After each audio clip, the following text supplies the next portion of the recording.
Selamat pagi. Senang sekali rasanya kita bertemu kembali.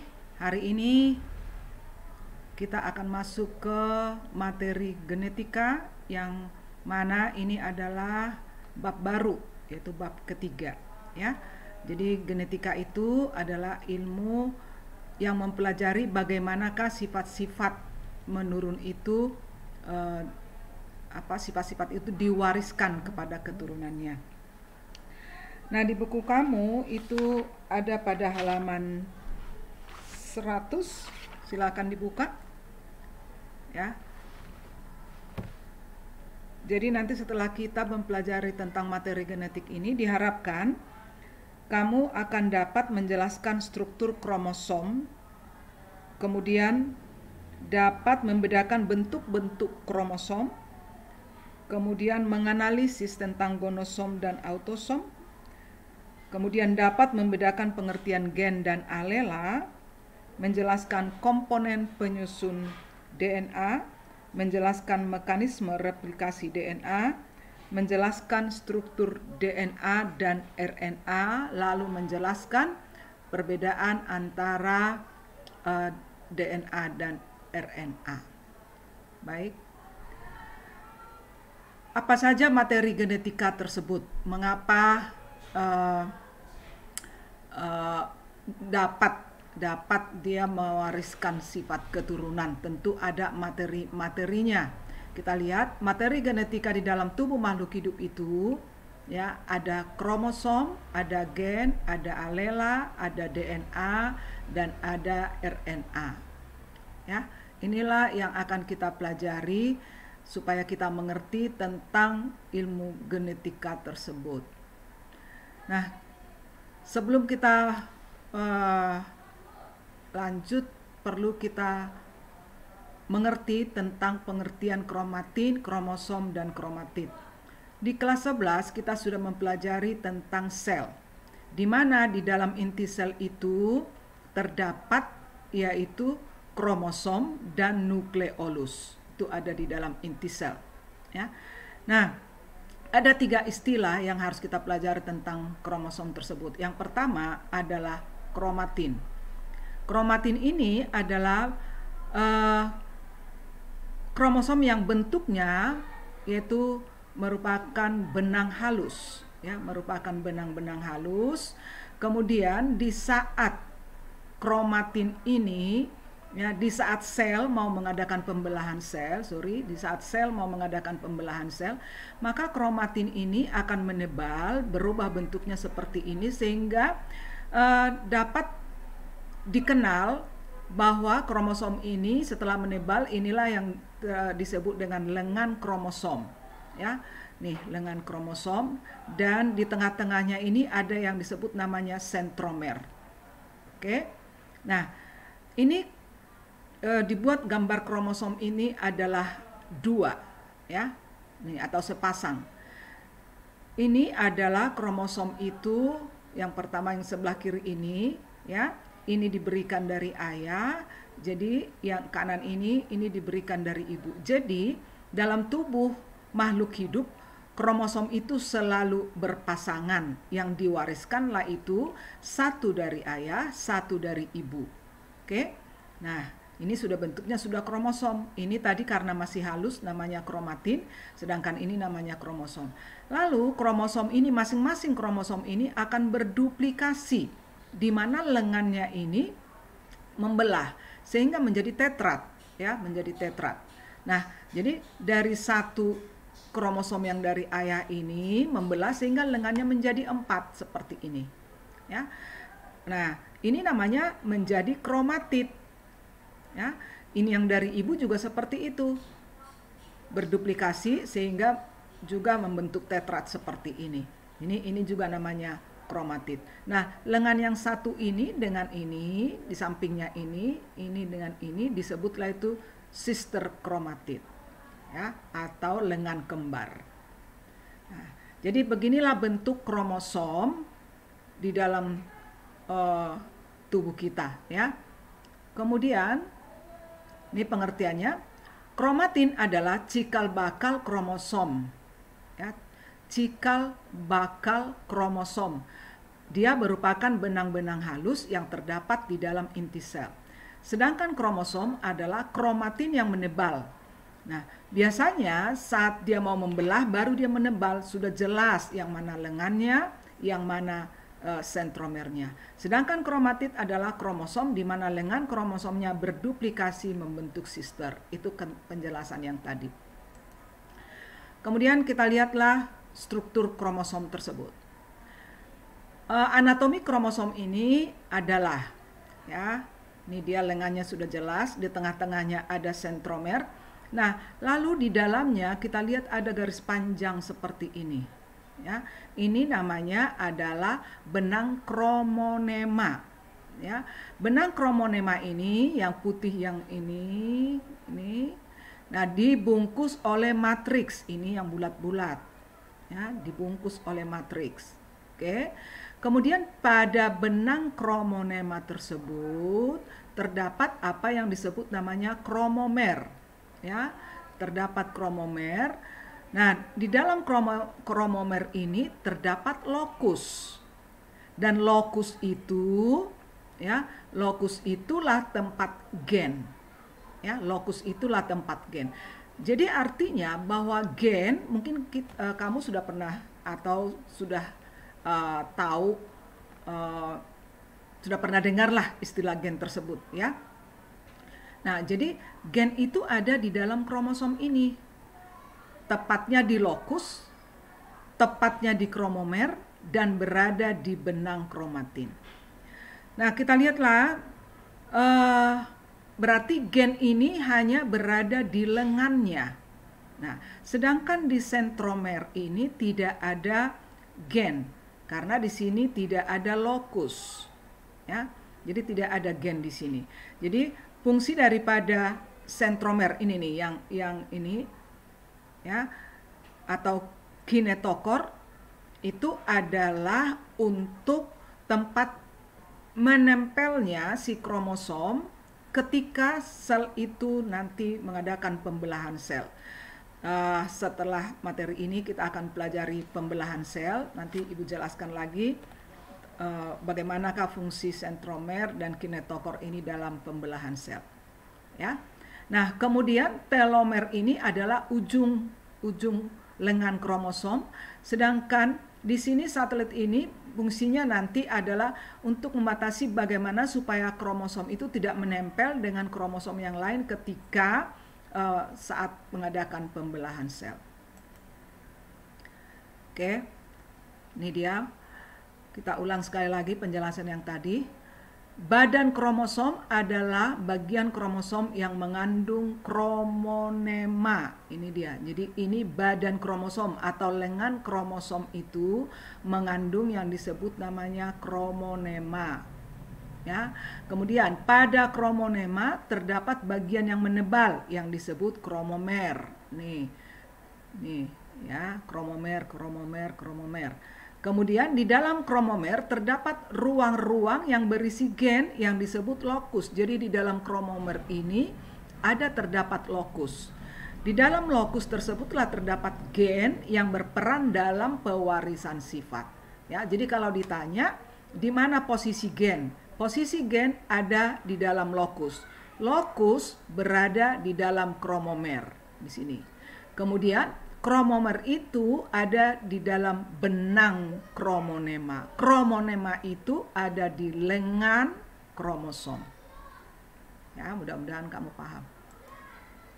Nah, sekarang kita lihat bentuk-bentuk kromosom. Ya.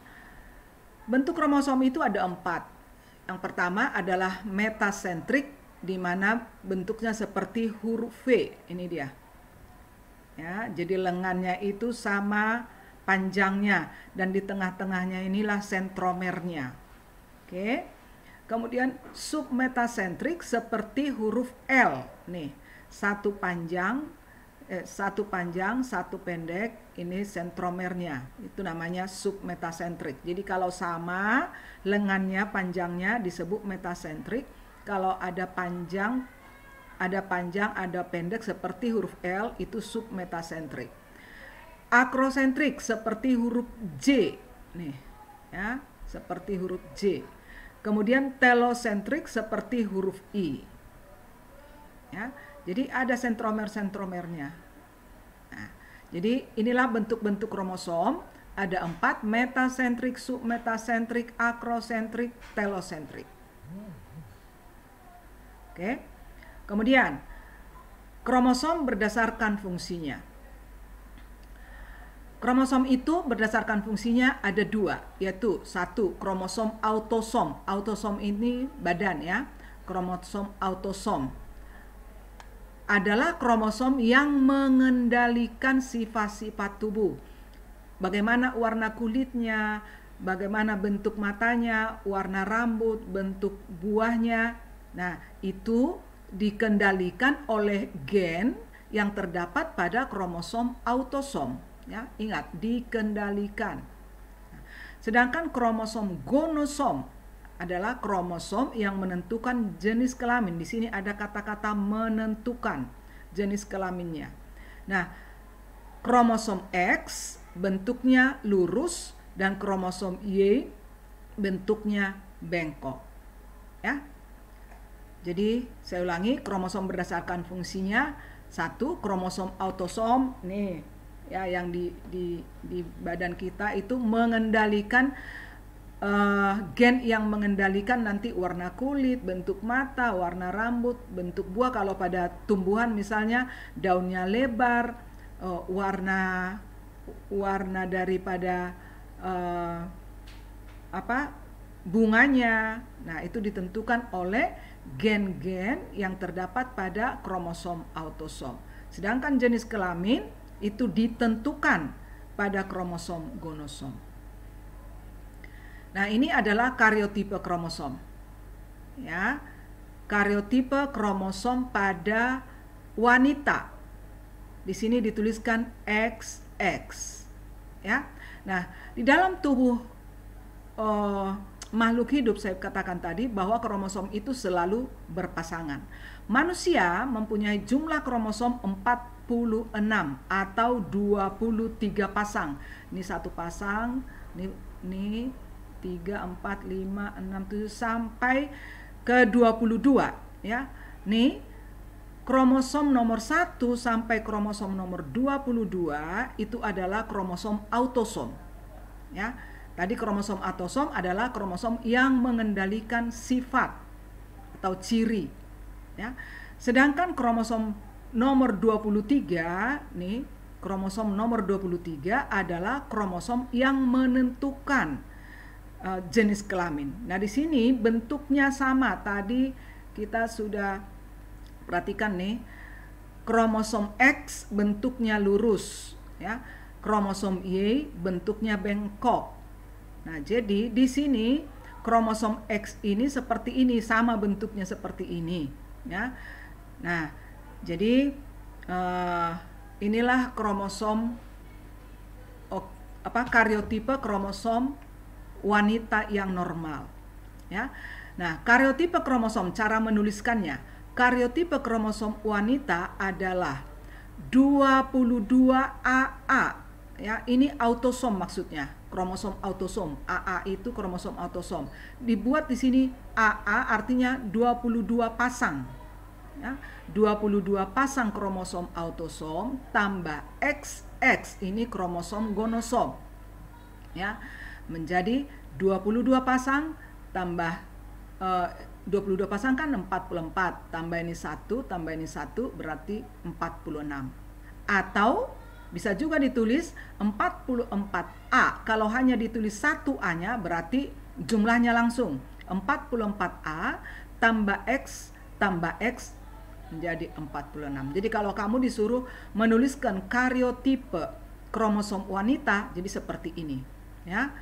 Nah, 22 pasang. Mengapa 22 pasang? Mengapa AA? Karena tadi saya katakan bahwa kromosom di dalam tubuh makhluk hidup itu selalu berpasangan. Satu itu dari jantan, satu dari betina, atau satu dari ayah, satu dari ibu. Jadi misalkan ini, berarti ini dari ayah, ini dari ibu, ini dari ayah, ini dari ibu, seperti itu ya. Nah, jadi begini cara menuliskan kromosom wanita. Sedangkan susunan kromosom pria yang normal sama ya, 46. Kromosom nomor 1 sampai kromosom nomor 22 itu adalah kromosom autosom, yaitu kromosom yang mengendalikan ciri atau sifat.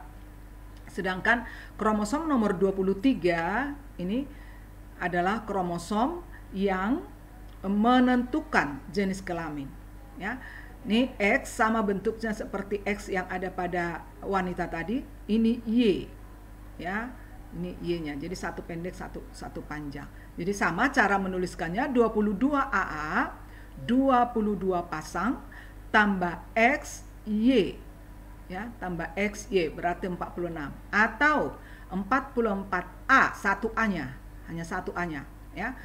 Jadi 44 buah kromosom autosom tambah XX. Saya ulang, ini 22 pasang kromosom autosom tambah XY. Kalau ini 44 buah kromosom autosom tambah XX. Jadi XY ini adalah kromosom gonosomnya.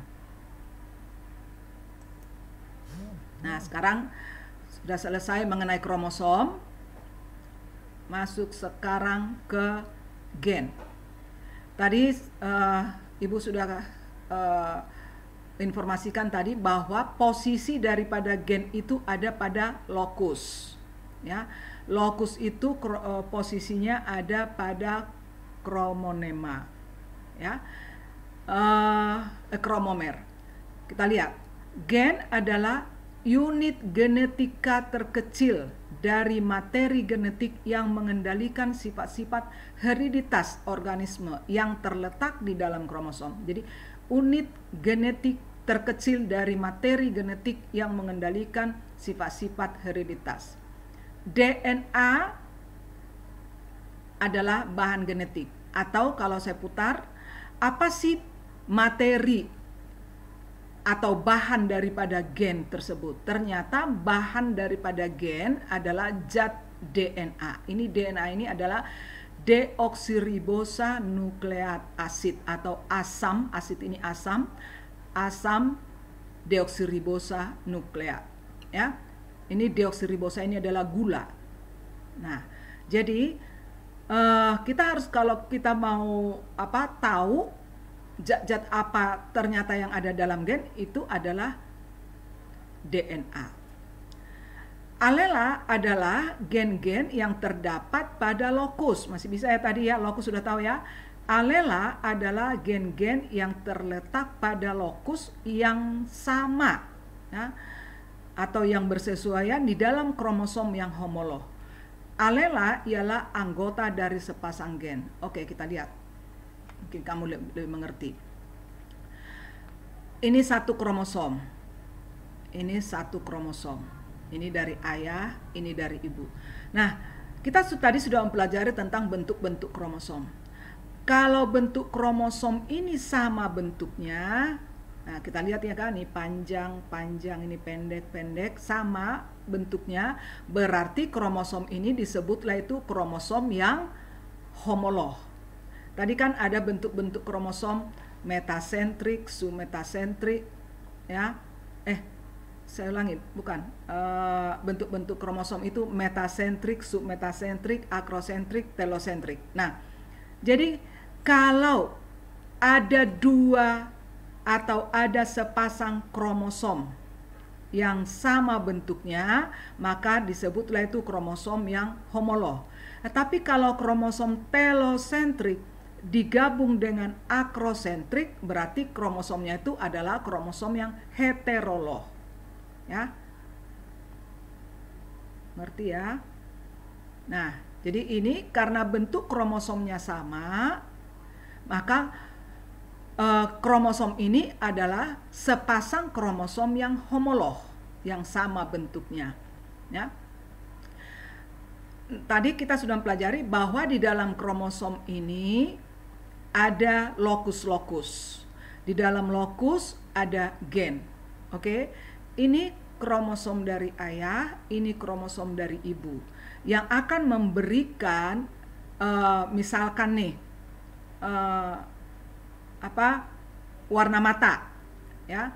Jadi ini bola mata coklat, ini bola mata coklat. Jadi pas ciri itu kan ditentukan oleh gen. Jadi di sini di dalam lokus ini kan ada gen, ini ada gen. Nah, pasangan gen yang dua ini, yang dari ayah yang dari ibu, itulah yang disebut dengan alela. Ya, jadi alela itu adalah pasangan gen.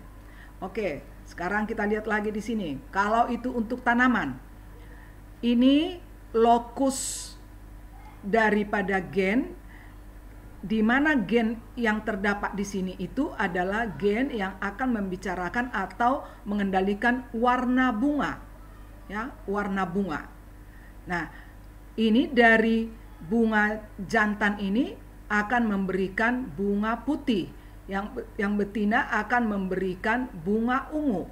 Nah, jadi gen yang menentukan warna bunga ini, gen dari jantan dan gen dari betina ini, pasangannya itu disebutlah itu alela. Ya.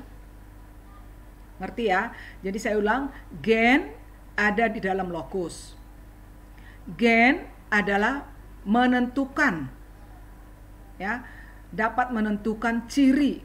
Kenapa dia dapat menentukan ciri? Karena di dalam gen itu ada DNA, ada zat, itu DNA. Oke.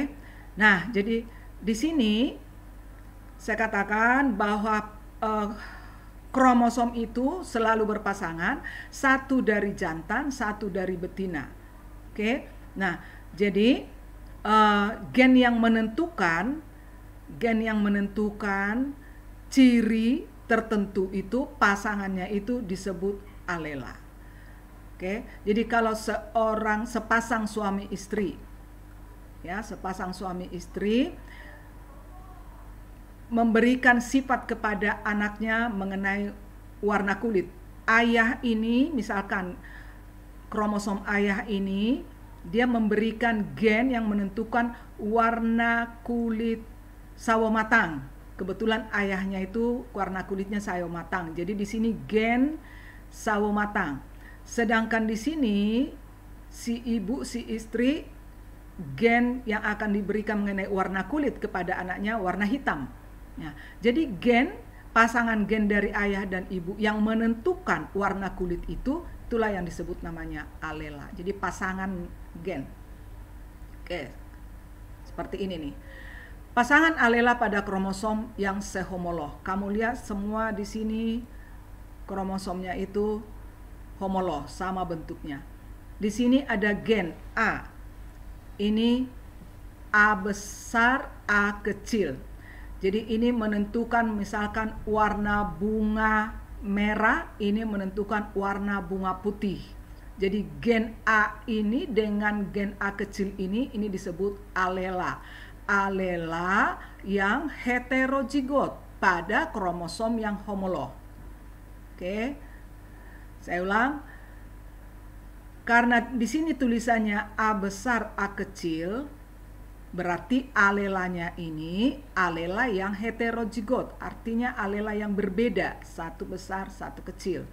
Ya, berarti kalau kita baca di dalam kromosom homolog ada sepasang alela yang heterozigot. Kalau ini di dalam sepasang kromosom homolog terdapat alela yang homolog dominan. Ya, kenapa dominan? Karena ditulis dengan huruf besar dua-duanya. Oke, jadi cara membacanya di dalam kromosom homolog, karena sama bentuk kromosomnya, terdapat itu alela yang sama atau alela dominan, alela homozigot dominan. Ya. Nah, sekarang ini lagi. Di dalam kromosom homolog terdapat alela yang homozigot resesif karena ditulis dengan huruf kecil. Ya. Jadi ini alela yang hetero, ini alela dominan, ini alela yang resesif. Nah, itulah mengenai pasangan alela pada kromosom homolog. Ya. Jadi di dalam kromosom inilah banyak gen-gen. Ya.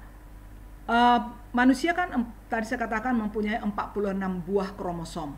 Tapi sifat-sifatnya itu pada manusia itu kan banyak. Jadi sifatnya itu bukan hanya 46 kan, banyak. Berarti gen-gen yang menentukan sifat itu di dalam satu kromosom itu banyak sekali gen-gennya, ya. Nah, kita sekarang masuk bagaimana hubungan gen, DNA dan kromosom. Bagaimana hubungan gen, DNA dan kromosom, ya. Tadi gen menentukan ciri, materinya adalah DNA yang berada di dalam kromosom. Kita lihat, komponen kromosom itu adalah DNA dan protein histon. Itu komponen kromosomnya. Nah, kita lihat bentuk DNA tersebut. Ya. DNA itu ada 2 pita atau double helix, ya. Deoksiribosa nukleat asid ini bahan daripada gen tersebut, ternyata dia itu adalah pilihan daripada pita, ya. Nah, atau 2 buah rantai, di mana pada pita ini, pita coklat dan pita biru ini, di tengah-tengahnya ada terdapat basa nitrogen, sedangkan di pinggir-pinggirnya ini ada glukosa dan fosfat. Oke. Nah, kita lihat sekarang. Satu rantai kumpulan dari nukleotida, ya, satu rantai. Berarti kalau rantai kan ini 2 pitanya, ya. Itu terdiri dari fosfat, gula pentosa dan basa nitrogen. Jadi di sini satu rantai coklat ini, di sini ada terdapat basa nitrogen. Di sini juga terdapat gula di arah luar, ya. Di sini gula, baru ke pinggirnya ini lagi itu adalah fosfat. Jadi satu pita ini itu terdiri dari fosfat, gula, dan basa nitrogen, ya. Nah, yang biru juga seperti itu. Yang biru ini juga seperti ini. Terdiri dari di sini basa nitrogen, ke arah luar ini gula yang ini, gula pentosa, dan ke arah tambah luarnya lagi itu adalah fosfat. Jadi karena gen itu banyak dan bahannya adalah DNA, berarti di sini akan banyak yaitu nukleotida, ya. Nukleotida adalah bahan penyusun DNA. Ya. Mungkin ribet ya bagi kamu ya. Gen materinya adalah DNA, deoksiribosa nukleat asid atau asam deoksiribosa nukleat. Ya. DNA itu, ya, ternyata terdiri dari fosfat, gula, basa nitrogen. Basa nitrogen ini terdiri dari adenin, timin, guanin, dan sitosin. Ya. Inilah bahan daripada DNA atau inilah bahan daripada gen. Ya. Jadi berbicara mengenai gen berarti berbicara mengenai zat-zat kimia. Nah, sekarang basa nitrogen DNA itu ada terdiri dari purin dan primidin. Purin ini terdiri dari adenin dan guanin. Primidin terdiri dari sitosin dan timin. Ya, ini basa nitrogen. Oke, kita lihat lagi. Ini DNA, pitanya 2, melintir atau seperti tangga yang melintir. Oke, ini ciri-ciri daripada DNA itu pitanya ini, double helix. Kemudian di tengah-tengah ini terdapat basa nitrogen. Tadi saya katakan basa nitrogen itu terdiri dari T atau timin, A, ya, dan G, C, ya. Jadi ini di sini terdapat basa-basa nitrogen. Nih. Sedangkan di pinggir daripada pita ini ada gula, gulanya adalah deoksiribosa, lalu nanti di sini fosfat. Nah, pita ini juga seperti itu. Ini gula, ada fosfat. Ya, jadi dia melintir, di tengah-tengahnya ada basa nitrogen. Nah, jadi kalau kamu buka buku kamu di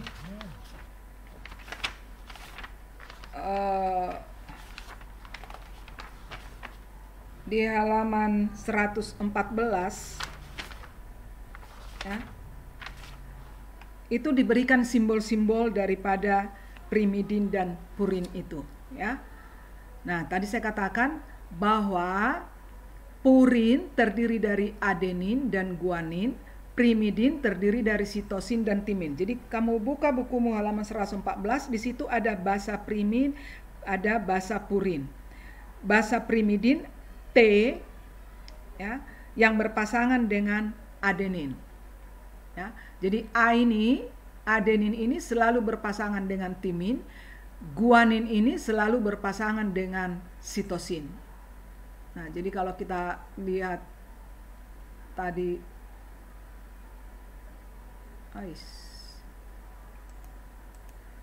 nah, bentuknya ini tadi seperti ini, ya.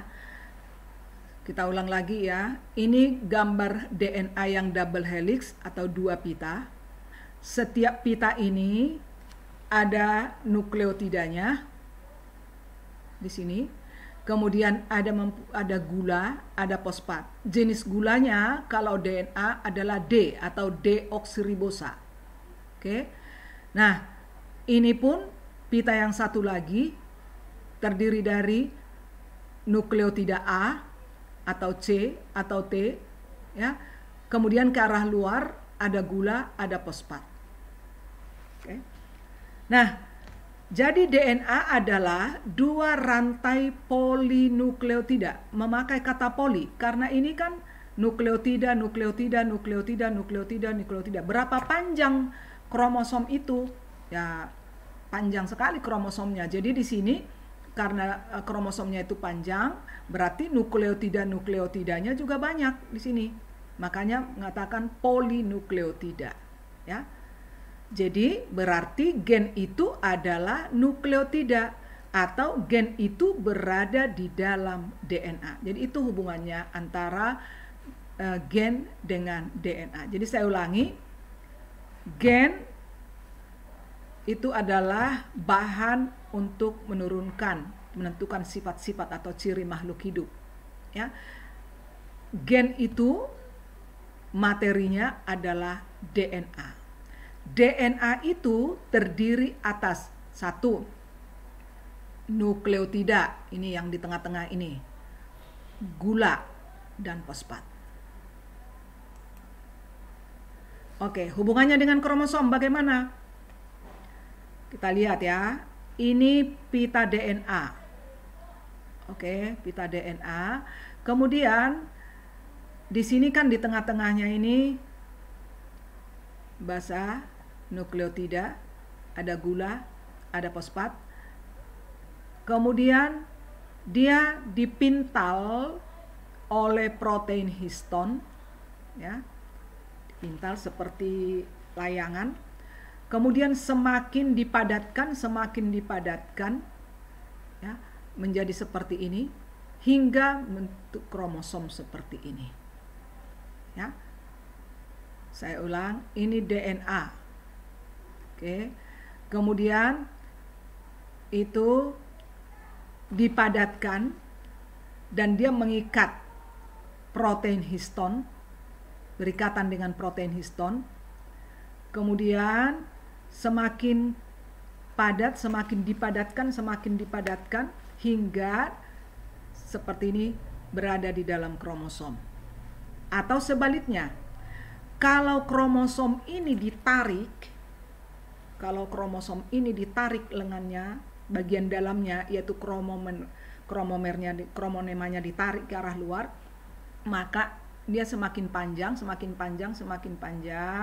dan akhirnya akan kelihatan bahwa ternyata di dalam kromosom itu terdapat DNA. Bisa ya? Atau DNA itu kalau dipadatkan masuk ke dalam lengan kromosom. Nah, DNA bersama proteinnya ini yang berikatan disebut namanya nukleosom. Ya. Oke. Ikatan basa nitrogen tambah deoksiribosa gula disebut nukleosida.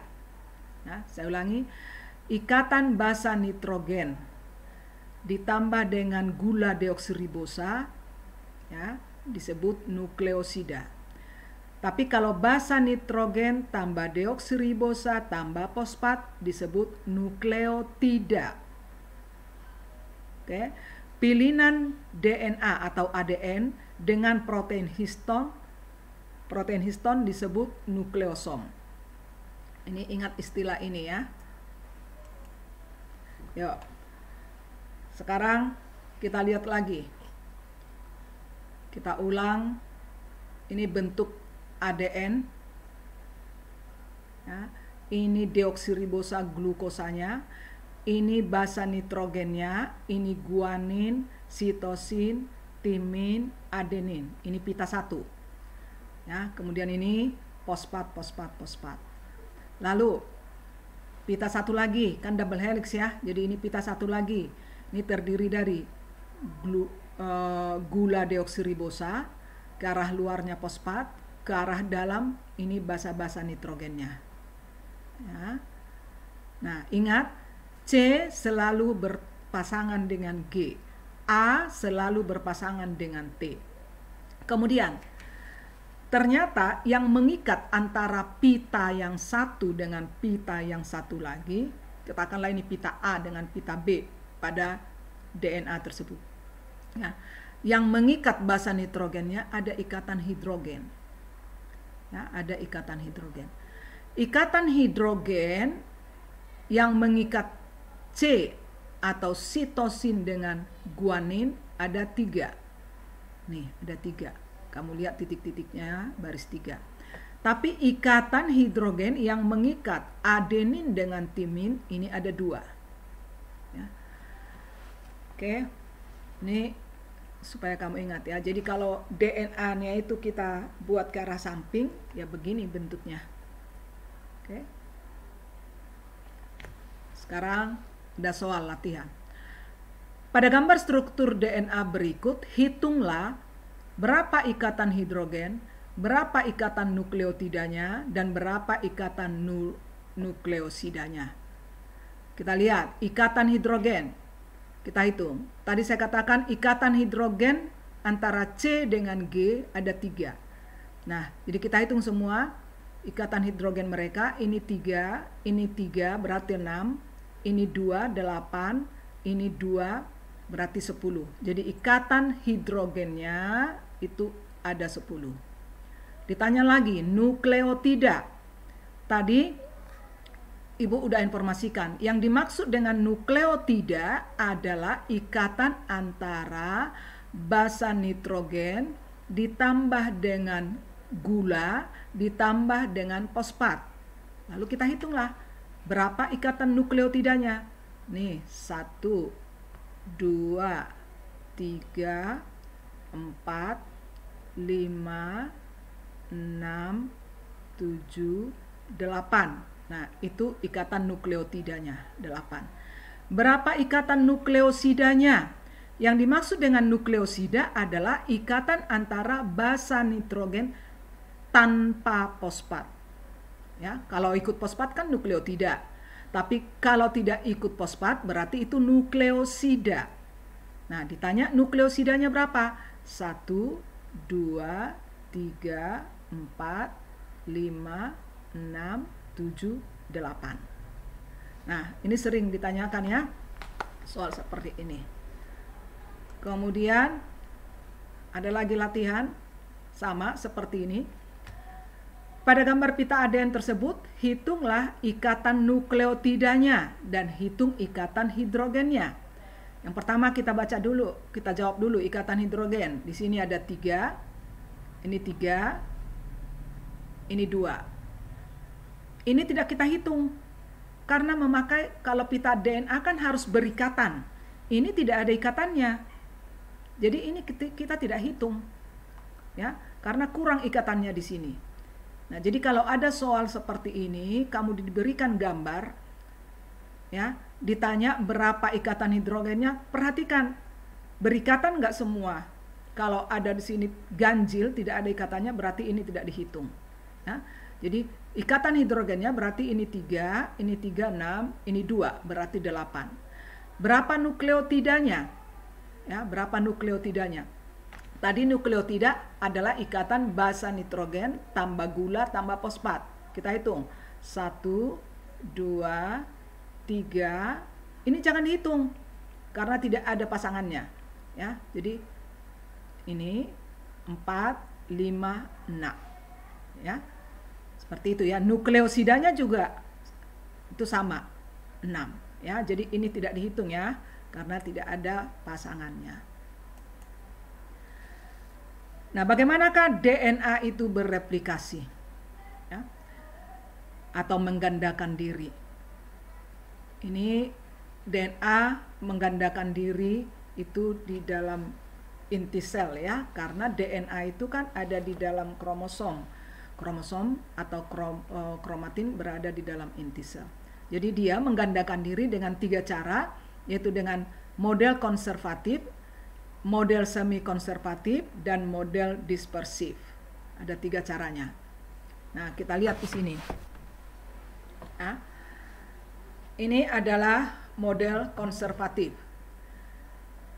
Kalau yang dimaksud dengan model konservatif, ini DNA, pilihan DNA ini langsung membentuk 1 seperti ini, sehingga terbentuk 2. Ya, saya ulangi, ini tanpa membuka pitanya, ya, tanpa membuka pitanya, dia membelah terbentuk seperti ini.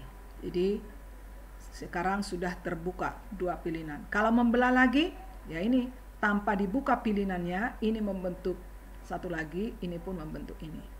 Ini konservatif. Kalau yang semi konservatif, ini dibuka dulu pilihannya. Ya, terbuka dulu ini pilihannya, dibuka, dipisahkan. Nah, sehingga pilihan ini yang birunya ini, yang satu lagi ini yang biru tua. Nah, kemudian nanti masing-masing yang biru tua ini membentuk pita 1 lagi seperti ini pasangannya. Oke. Jadi sekarang pitanya sudah berbeda warna. Artinya di sini ditunjukkan berbeda warna supaya menunjukkan bahwa ini dibuka dulu pitanya, baru nanti masing-masing pita yang terbuka itu membentuk pasangannya. Apa pasangannya? Ya ikatan hidrogennya, basa nukleotidanya. Oke.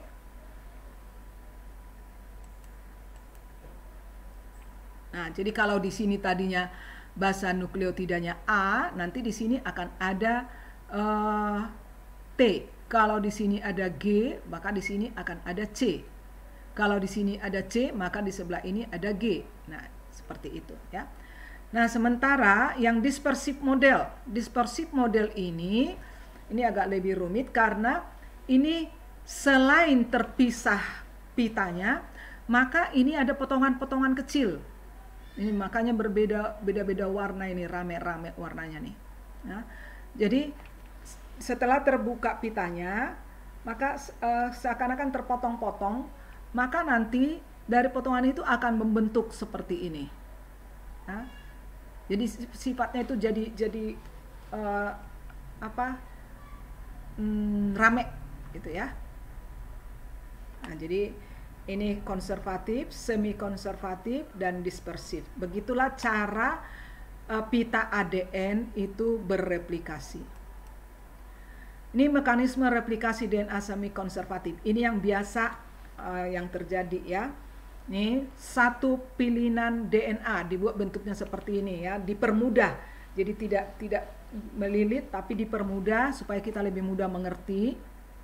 Kita lihat di sini A, ini basa nukleotidanya. A berpasangan dengan T, C berpasangan dengan G, G dengan C, A dengan T, T dengan A. Ya.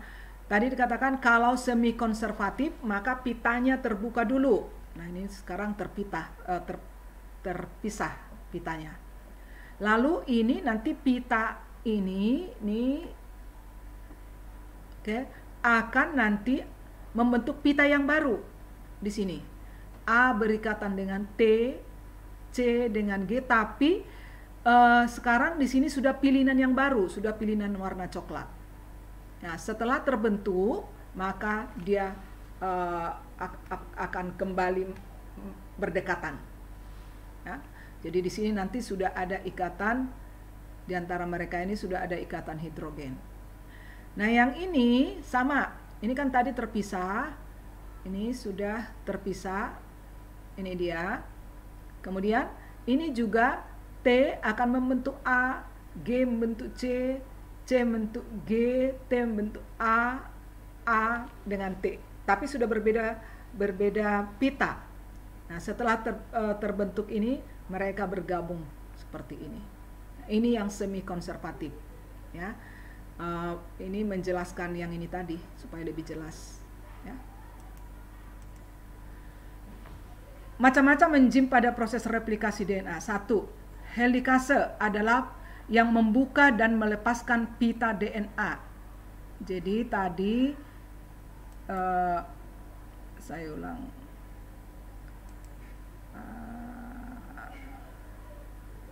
Nah, yang membuka pita ini ya adalah enzim helikase. Jadi tidak terbuka dengan sendirinya tapi ada yang membuka, yaitu namanya adalah enzim helikase. Kemudian polimerase adalah yang menggabungkan deoksiribosa nukleosida dengan fosfatnya, yang menggabungkan. Nah, tadi kan di sini ada adenin, ada di sini berarti gula, berarti ada di sini fosfat. Ketika pitanya itu terbuka, maka di sini kan gula dan fosfatnya itu juga kan ikut terganggu, gitu kan. Nah, jadi setelah terbentuk seperti ini, ada enzim polimerase yang menggabungkan gula deoksiribosa dengan nukleosida fosfat. Sedangkan ligase adalah menyambungkan bagian-bagian rantai tunggal yang terbentuk, membentuk pitin DNA. Jadi tadi setelah terbentuk maka digabung lagi kan di sini. Itu disebut dengan ligase. Saya ulang, helikase membuka pita DNA-nya. Polimerase adalah menggabungkan apabila deoksiribosa gula dan fosfatnya itu terpisah atau terganggu ikatannya, maka oleh enzim polimerase maka dia akan disusun kembali supaya melekat pada pita DNA-nya. Sedangkan ligase adalah menyambungkan bagian rantai tunggal yang terbentuk. Jadi rantai 1 dengan rantai 2 itu akan digabungkan lagi, itu oleh enzim ligase. Oke, itulah mengenai DNA. Sekarang mengenai RNA. RNA adalah ribosa-nukleat asid. Ya, kalau ada DNA, ada RNA. Nah, DNA itu fungsinya adalah pada sintesa protein nanti adalah yang memprakarsai seperti apa sih nanti untuk sintesa protein, tetapi itu nanti sintesa protein dikerjakan oleh RNA. Oke, jadi di sini kita akan melihat dulu seperti apa sih RNA tersebut. Kalau DNA itu adalah pitanya 2 double helix, sedangkan RNA pitanya hanya 1, hanya seperti ini. Ya, tetapi dia tetap mempunyai basa nitrogen di sini. Ya, ini ada basa-basanya, ada adenin. Hanya timin dia tidak mempunyai. Pengganti timinnya diganti dengan urasil. G tetap guanin, adenin, ya. Nah, di bagian luarnya sama seperti DNA, di sini ada gula, tapi gulanya adalah bukan deoksiribosa, tapi gulanya adalah ribosa. Kemudian pada gula ini berikatan fosfat, ya. Jadi artinya kalau RNA itu ya hanya pita tunggal, single seperti ini, tetap mempunyai gula, gulanya gula ribosa, gulanya itu kemudian berikatan dengan fosfat. Atau sebaliknya, RNA itu adalah ikatan antara fosfat dengan gula dengan basa nitrogen. Oke, itu RNA. Nah, ini struktur RNA-nya untuk mempermudah. Ya, ini gulanya, ini fosfat, ini basa nitrogennya. Oke, seperti ini dia. Latihan. Hitunglah nukleotida, nukleosida, dan ikatan hidrogen pada struktur RNA ini. Hitunglah nukleotidanya. Nukleotida tadi adalah ikatan antara gula fosfat dengan basa nitrogen. Ya. Ayo kita hitung 1, 2, 3, 4. Itu nukleotidanya. Nukleosidanya. Yang dimaksud dengan nukleosida adalah gula dengan basa nitrogen tanpa fosfat, ya. Nah, jadi di sini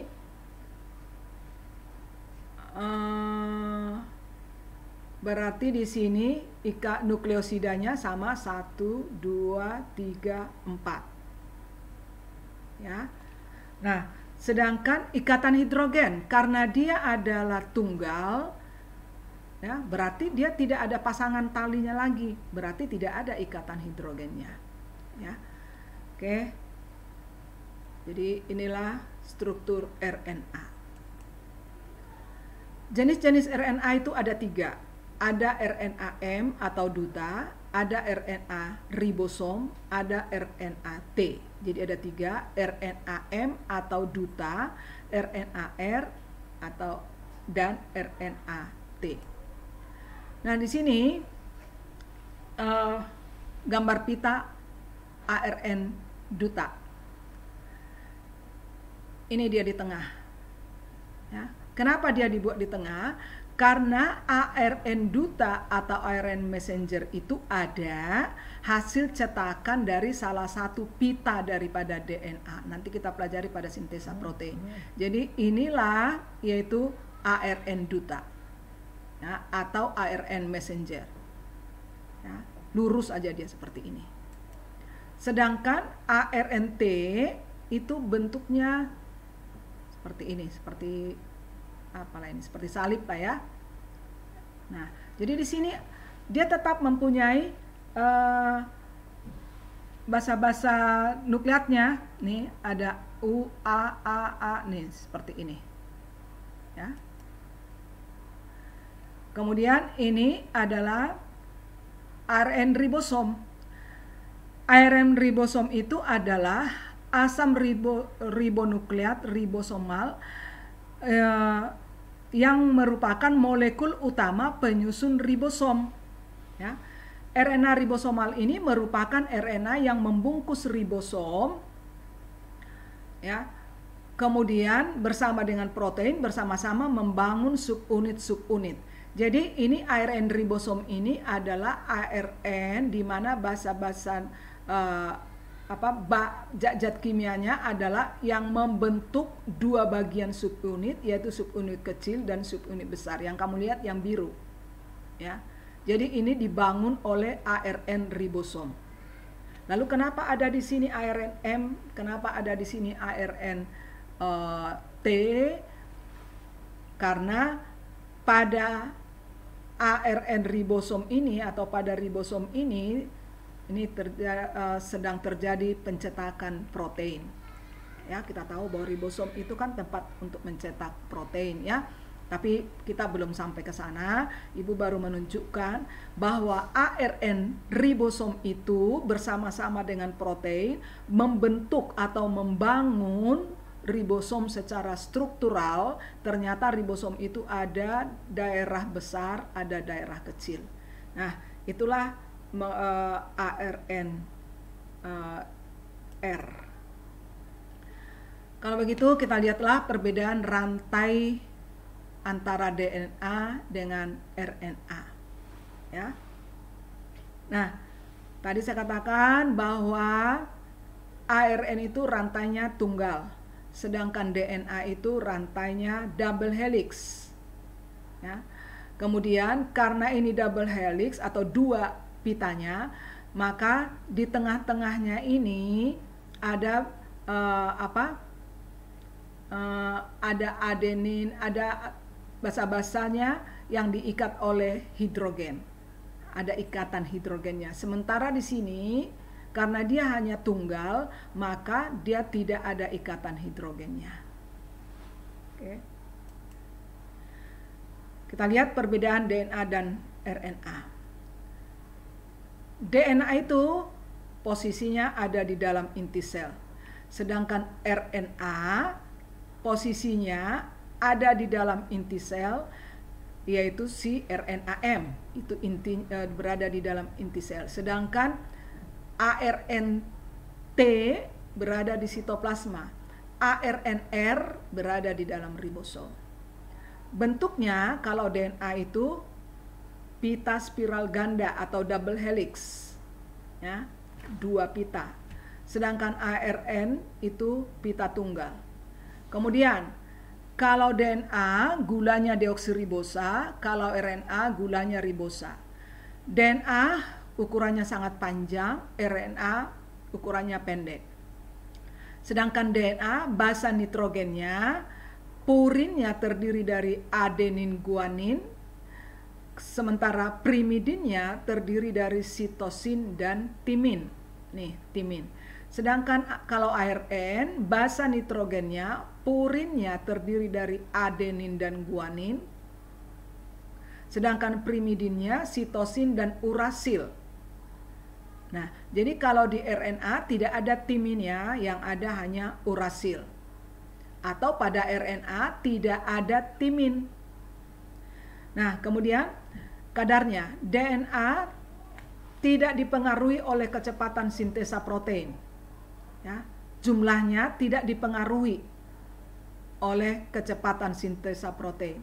Kan kita tahu tadi bahwa DNA itu berada di dalam kromosom kan.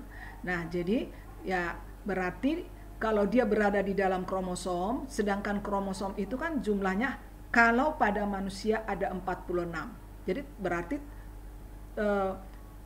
dia sudah tertentu, ya, sudah tertentu jumlahnya. Sedangkan RNA berubah-ubah.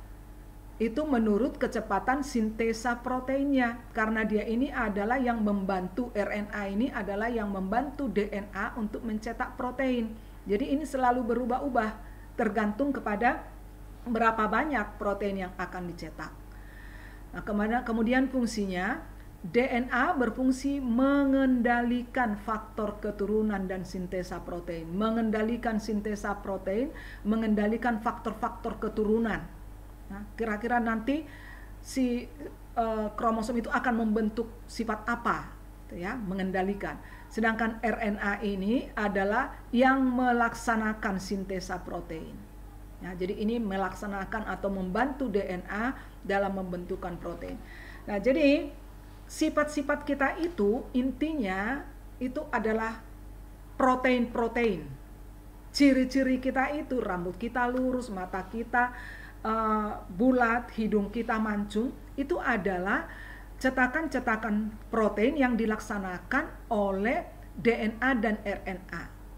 Ya.